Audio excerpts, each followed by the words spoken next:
So full tank natin si Stark. Okay na yan. Sige. What is up guys? Good morning. It's your boy Kuya Juicy and we're back again for another episode of our vlog. So kung makikita ninyo, nagpa-full tank tayo ng ating motor kasi for today's content, ang pag-uusapan natin is kung gaano ba kumonsumo ng gasolina itong si CBR 650R. So gagamitin ulit natin yung full tank method as per the request of one of our subscribers. Yeah, so salamat bro sa pagre-request. Yung full tank natin sa CBR ngayon ay 871 pesos. So inabot ng 11 liters. Bro, thank you. So for today's episode nga pala guys, kasama ulit natin ang Casual Coffee Riders. Unfortunately, marami sa kanila hindi makapunta. So ang sigurado ko pa lang talaga si Brother Gio. Pero let's see kung sinong mga pupunta dyan.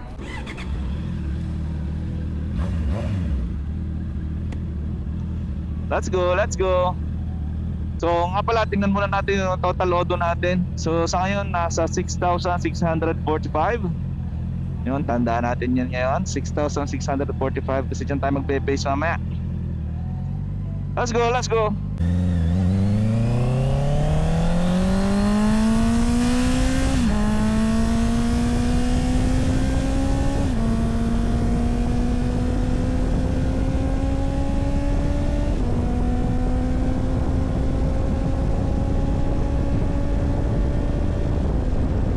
So destination natin for today's episode ay sa mataas na kahoy guys. And yung My Honey's Farm ang pangalan ng restaurant, hindi ako nagkakamali. Recommend sa ni Brother Gio. 7 AM yung tagpuan natin and it's already 6:40. We only have 20 minutes left. Kilometer 44 yung ating tagpuan. So yun, see you na lang ulit mamaya guys. So nga pala yung magiging verdict natin mamaya, abangan nyo kasi magpupultang ulit tayo mamaya pauwi para malaman natin kung gaano matakaw itong si CBR 650R pagdating sa konsumo ng gasolina. So, hindi magandang pangitain, maaga pa, pero yung mga ulap po, tinan nyo, nangingitim. Huwag kang tutuloy. Balita ako kagabi, palabas na ng area of responsibility ito si Francisco eh. Pasensya ka na Brother Gio, naghihintay na siya ron. Kita ko sa nag-send siya ng picture. Sorry na agad. Pero guys, based sa experience sa motor na to,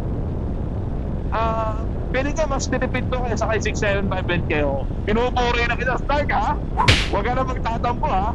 Mas tipid siya sa gasolina. Yun ang pansin ko ha. Tingnan natin technically mamaya kung talagang totoo yung himanta natin. Uy, ito na naman tayo sa Grand Prix ng Calamba guys. Pakaw disgrasya to, mga kalsada rito. Kaya lalay lang kayo rito, pabago-bago kasi yung orientation, pabago-bago yung mga daan. Nagliliko-liko ba? Baka-aksidente kasi mabilis yung takbo mo eh. Tapos bigla kang palilikuin ng let's say 45 degree angle. Baka unsafe.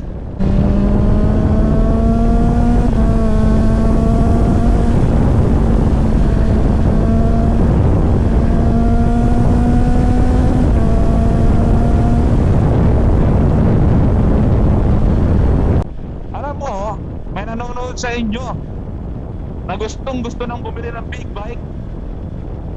May budget, pero pinag-iisipan pa kung considerable bang bumili ng big bike sa panahon ngayon. Alam nyo guys, huwag na kayo masyadong mag-isip pagdating sa mga ganitong klase ng bagay. Alam nyo kung bakit? Mamaya darating yung panahon. Ngayon, kaya mo na bumili, di ba? Mamaya dumating yung panahon, hindi mo na kaya. Let's say, financially, bigla kang hindi mo na kayang bumili, sayang naman, nagkaroon ka ng chance. Hindi ka magsisisi pag nagmotor ka. Paniwala ka sa akin. Sobrang laking stress reliever, no? Sobrang laking stress reliever nito para sa akin.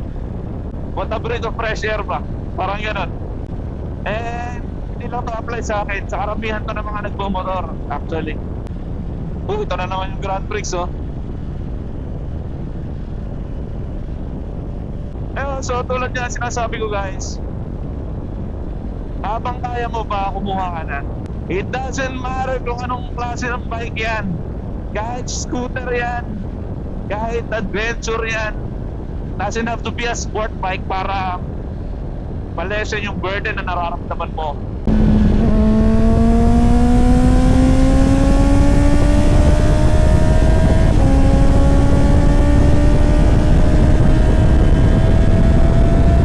Lord, alas 7 na, Brother Gio, sorry.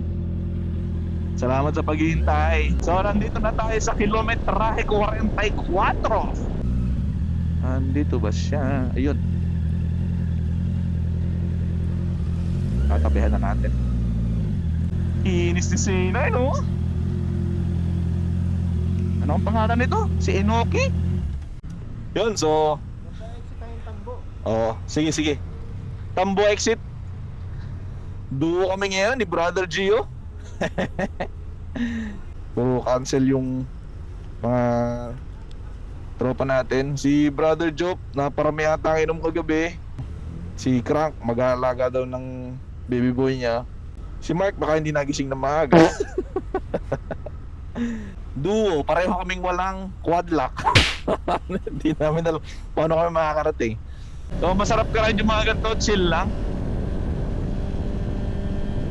Pangit na kalsada na to, pag nasampulan ka dyan, isang beses talagang semplang ka dyan. Exit kami ng Tambo. Wala, kailangan namin mag-check from time to time sa cellphone para malaman kung nasasal na kami. Wala pa yung quad lock natin eh. Uy, nakakasabay kami guys. Sandamukal ng mga adventure bike. Hindi lang pala, marami pala sila. Assorted. Ano ba tawag dyan? Chapsoy. Oo, di ba? May karayot tayo. Marami tayo ngayon. May bobber, may adventure, may sport touring, may naked. Oh, yan, kompleto sa Regados, di ba?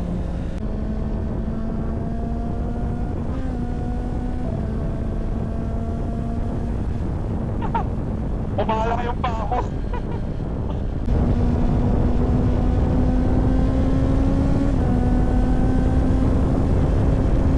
Ang bilis itong ano?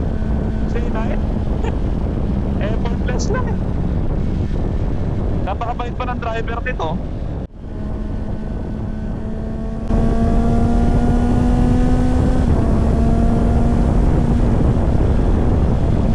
Doon din. Ito yung balok-balok eh. Itinda na sa balok-balok eh. Dito rin pala. Okay. Alright. Maganda talaga yung view rito. Nasa bukanan lang siya, bungad lang. My honey's farm this way. Uy! Dito na tayo. My honey's farm. Tahimik ah. Mukhang kami lang talaga ni Gio yung nag-ingay dito. Mukhang tayo lang yung nag-ingay dito ah. Tahimik eh. Mga bulabog boys. So what is up guys? Andito tayo ngayon sa My Honey Farm ba? My Honey's Farm. Hindi ko alam kung sino si Honey, pero farm niya daw to. Makikita nyo rito guys. Tanaw na naman natin yung Taal. Walang katapusan Taal, di ba? Actually, ito rin yung way na papunta sa Balok-Balok. Doon siya sa baba. Palusong siya ron. Parang resort siya kasi may swimming pool siya ron sa baba.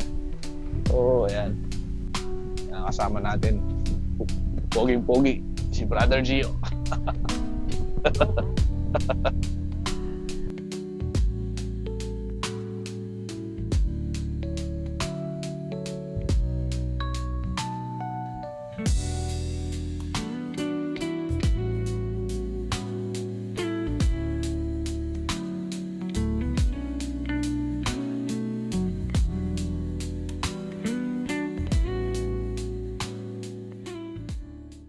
So, tapos na kami kumain ni Brother Gio.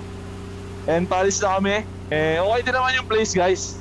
Sobrang lakas lang ng hangin kanina. Bilis lumamig ng pagkain. So, Kailangan natin bilisan yung pagkain. And also, kailangan natin bilisan kasi parang uulan na. Tignan nyo yung langit to. Kinakits na lang mamaya doon sa last part ng video. Alamin natin kung gaano ba lakas kumonsumo ng gasolina itong si CBR 650R. Diyan lang kayo guys. So, moment of truth. May premium dyan, Paps. Full tank, labi. Wait. Ha? Alin? Sa gulong. Naku po, tragis kaya pala. Aray mo. Tambang ang screw.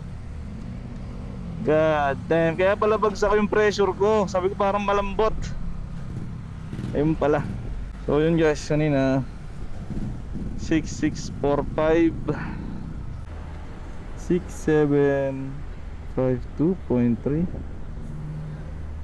minus 6645